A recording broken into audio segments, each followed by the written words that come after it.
ध्यान रखना, परीक्षा सिर्फ पढ़ने से पास नहीं होती है, परीक्षा पास होती है रणनीति से। जिसके पास में रणनीति होती है उसी का सिलेक्शन होता है। पढ़ती तो दुनिया है, कौन नहीं पढ़ रहा? क्या आप सब नहीं पढ़ रहे? क्या लाखों और नहीं पढ़ रहे? लाखों फॉर्म भरे जाएंगे, कम से कम 10 लाख से ऊपर। क्या 10 लाख नहीं पढ़ते तो 5 लाख तो पढ़ते हैं, और 5 लाखों का सिलेक्शन होता है। अधिकांशतः सिलेक्शन उनका होता है जो रणनीति से पढ़ते हैं, जो स्मार्ट तरीके से पढ़ते हैं। और जो 18-18, 20-20 घंटे पढ़ते हैं, कभी उनका सिलेक्शन नहीं होता है। वो सिर्फ 18-20 घंटे पढ़ते ही रह जाते हैं। और ये बात मैं कह रहा हूं, ये बात आप भी बताओ, क्या आपके बीच में ऐसे मित्र नहीं है क्या जो रात और दिन पढ़ते हैं और उनका आज तक सिलेक्शन नहीं हुआ? और ऐसे नहीं है क्या जो दिन भर मस्ती करते हैं और उनका सिलेक्शन हो गया? रात में थोड़े पढ़ते हैं, वो पढ़ते हैं स्मार्ट तरीके से, कम पढ़ते हैं लेकिन स्मार्ट तरीके से। बहुत से क्या करते हैं, और ये वजह आप अच्छे से जानते हो, जिस एग्जाम में नेगेटिव मार्किंग नहीं होती उसमें समय कम मिलता है, नहीं मिलता?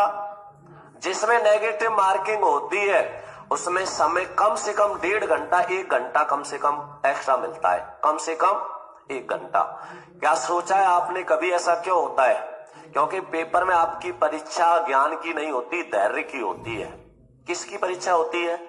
धैर्य की। ऐसे कौन कौन बैठे हैं यहाँ पे जिन्होंने फर्स्ट ग्रेड या सेकंड ग्रेड का एग्जाम दे रखा है? अब सुनो ध्यान से, जिन्होंने फर्स्ट ग्रेड सेकंड ग्रेड का एग्जाम दे रखा है वो सुनना, और अगर मैं सही कह रहा हूं तो हाथ खड़ा करके बताना। यदि आपने अपने पेपर में नेगेटिव मार्किंग नहीं करी होती तो आज यहां बैठना पड़ता।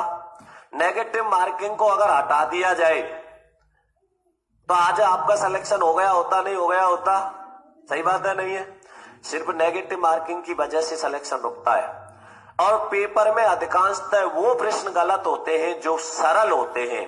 कठिन प्रश्नों में कई बार तुक्का मार आते हो तो आप घर आके देखते हो तो सही निकल जाता है, लेकिन सरल प्रश्न पेपर में सबसे ज्यादा गलत होते हैं। इसी वजह से क्या किया जाता है, जो पेपर होता है जिसमें नेगेटिव मार्किंग होती है उसमें समय दिया जाता है कम से कम 1 घंटा एक्स्ट्रा, कम से कम 1 घंटा समय देते, नहीं बचता क्या? और 1 घंटा बचा, मान लो आपने एक बार में कोई पेपर हल किया, आप 70% पेपर को एक बार में हल कर देते हो। और आप अच्छे से जानते हो मेरिट कितने पे जाती है? 70 से 80 के पेज में कितने परसेंट पे जाती है मेरिट आपकी? 70 से 80 के बीच में ही जाती है, नहीं जाती? लड़ाई सिर्फ 5 प्रश्नों की ही होती है।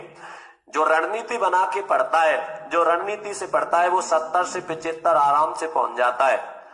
और जो रट के पढ़ता है या जो 12-12, 14-14, 16-16 घंटे रात और दिन किताबों में रटता रहता है वो 70 से 65 पे आ जाता है। उसका कारण क्या होता है, ध्यान से समझना। मैं ये चीज बताता नहीं लेकिन थोड़ा सा छेड़ दिया इसलिए बता रहा हूं, समझ लेना। 1 घंटा एक्स्ट्रा टाइम इसलिए दिया जाता है कि वो वहां पर परीक्षा होती है तुम्हारे धैर्य की। और धैर्य की परीक्षा क्या होती है? जब भी आप पेपर देने जाते हो, ऐसा कौन है जो सिर्फ 1 पेन लेके जाता है? अधिकांशतः सभी 4 पेन लेके जाते हैं। और 4 पेन लेके क्यों जाते हैं कि बाय द वे एक बंद हो गया तो, दूसरा बंद हो गया तो। नेगेटिव तो तुम तब हो जाते हो जब घर से जाते हो। मैं आपको सच्चाई बता रहा हूं, मैं जितने भी एग्जाम दिए मैं कभी पेन ही लेके नहीं गया। क्यों नहीं लेके गया? कि मुझे अच्छे से पता होता है मेरे पड़ोसी के पास में 4 पेन होंगे। क्या ऐसे समय पे आपको कोई पेन की मना कर सकता है? आप मांगो मत, आप अगर उसको पता लग गया, थोड़ी सी शक्ल ऐसी बना लो रोई सी, तो वो अपने आप देगा, खुद ही दे देगा कि क्या बात है भाई साहब, मैंने यार पेन भूल गया मैं जल्दी में। अरे लो, 2 लो, 1 नहीं 2 पेन लो। तुम आपने पेन ले लिया, जैसे आप पेपर को हल करोगे, जैसे आपका पेपर एक बार में जितना हल हो गया, मान लो एक बार में आपने 70% पेपर हल कर दिया, जो प्रश्न सही होना होता है वो एक बार में ही सही हो जाता है। दोबारा ज्यादा दिमाग लगाते हैं, सही को भी काट के क्या कराते हो? करते हो नहीं करते? ये बहुत महत्वपूर्ण बातें बता रहा हूं मैं, मेरे खुद की जीवन की बातें, अनुभव बता रहा हूं जो आपके बहुत काम आएगा, समझना। आप क्या करोगे फिर? आपने किसी से पेन लिया, एक बार में आपने 70% पेपर हल कर दिया। 70% पेपर हल करने के बाद में तुम्हारे पास में समय बचता है क्या? 1 घंटा कम से कम। उनकी बता रहा हूं पहले जो नेगेटिव मार्किंग वाले होते हैं। 1 घंटा समय बचा तो आप 1 घंटे में ऐसा करते हो कि पेपर को बंद कर दिया, ओएमआर शीट बंद करके और पेन बंद करके रख दिया और शांति से बैठे हो। क्या करोगे? पेपर को दोबारा पढ़ोगे, और दोबारा पढ़ोगे तो आप क्या करोगे? दोबारा पढ़ रहे हो उस पेपर को 10 से 15 मिनट में पूरा पढ़ लोगे। 10 से 15 मिनट में, लास्ट 20 मिनट में पूरा पेपर पढ़ जाएगा और 10 प्रश्न और जोड़ लोगे आप। 70 से कितने कर दिए? 80। फिर समय कितना बचा? कम से कम 40 मिनट। फिर पेपर को पूरे को दोबारा पढ़ोगे, 10 और जोड़ दिए, कितने कर दिए? 100 में से 90। फिर भी समय बचता है तो बहुत से मानव तो यूं कहते हैं 10 को क्यों छोड़े, कर दो पूरे 100। करने सिर्फ कितने चाहिए थे उसको? प्लस सिर्फ 5, और कितने कर दिए? प्लस 30। अब इस 30 की नेगेटिव मार्किंग कितनी होगी? 10। 70 से कहां आ गया वो? सिलेक्शन हो गया क्या? अब सुनना विशेष ध्यान से। यदि 70 किए उसने, 5 प्रश्नों की उनकी रिस्क ले लेता, 5 नहीं 10 की रिस्क ले लेता। कौन से? जिनके 2 तो पक्के पता है कि ये हो सकते हैं या 2 नहीं हो सकते। ऐसे प्रश्न नहीं निकलते क्या 10-12, जिनका हमें ये तो पक्का पता हो जाता है कि ये 2 तो नहीं होंगे लेकिन ये 2 हो सकते हैं। उन 2 में से रिस्क ले रहे हो तो आप 10 प्रश्नों की रिस्क ले सकते हो, और 10 प्रश्नों में से 2 का पता है, सिर्फ कम से कम 5 सही निकलेंगे। 5 गलत निकले तो 5 की नेगेटिव मार्किंग कितनी होगी? 1.66। फिर भी आप कितने प्लस में हो?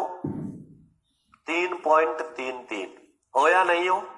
इस प्रकार सिलेक्शन के लिए रणनीति बनानी पड़ती है, और तुम क्या कर देते हो? आगे बढ़ते जाते हो। अब सुनो, जिसमें नेगेटिव मार्किंग नहीं होती, जिसमें नेगेटिव मार्किंग नहीं होती उसमें समय नहीं दिया जाता।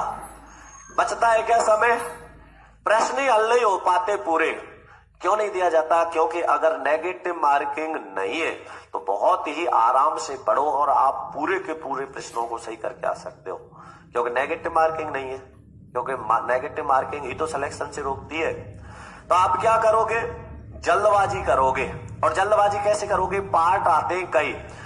पिछली बार जब टेट वेट हुए थे तो आप देखते हो बताने 28 तरह के पेपर आते थे, यही नहीं पता चलता था कि किसकी हिंदी किस में कराए।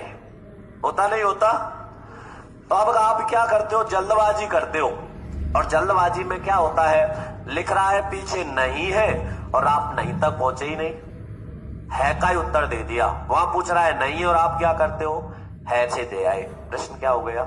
गलत। इस वजह से वहां परीक्षा आपके ज्ञान की नहीं, किसकी हो रही है? धैर्य की, कि तुम्हारे अंदर धैर्य कितना है। जिसके अंदर जितना ज्यादा धैर्य होता है उसका सिलेक्शन उतनी आसानी से होता है। इस वजह से ज्यादा पढ़ने वाले का सिलेक्शन नहीं हो पाता, कम और रणनीति बनाकर धैर्य से पढ़ने वाले का सिलेक्शन हो जाता है। इसलिए सिर्फ पढ़ाई से ही नहीं होता, रणनीति भी बननी होनी चाहिए। मैंने अधिकांश लड़कों से लड़कियों से सुना है कि सर साइकोलॉजी याद होती नहीं है, सबसे सरल विषय है, और आप उसकी कह रहे हो याद नहीं होती। सबसे सरल विषय ही साइकोलॉजी है, जो याद करने की जरूरत ही नहीं पड़ती, उसको जीना पड़ता है, अनुभव लेना पड़ता है उसका। मैं खुद कह रहा हूं मुझे सबसे कठिन सब्जेक्ट लगती साइकोलॉजी थी, लेकिन जब उसको समझा सबसे सरल विषय, क्योंकि जन्म से वृद्धावस्था तक हमारे जीवन पर ही तो आधारित है। लोग कहते हैं परिभाषा रटते, याद ही नहीं होती। रटनी नहीं है, रचनाकार है जो परिभाषा का लेखक है उसका ध्यान रखो, और कोई हर परिभाषा में, हर लेखक की परिभाषा में कोई एक महत्वपूर्ण शब्द नहीं होता, उस शब्द को रखो याद और लेखक को याद रखो, परिभाषा याद ही नहीं करनी। जैसे आप कहते हो मनुष्य जन्म से लेके वृद्धावस्था तक कुछ ना कुछ सीखता है, इसका मतलब क्या है? जन्म से लेके वृद्धावस्था तक कुछ ना कुछ करता है, नहीं करता? वो कुछ ना कुछ करो ही करो, मतलब ग्रो एंड करो, ऐसे समझनी पड़ती है परिभाषा। इसलिए रणनीति बना के पढ़ोगे तो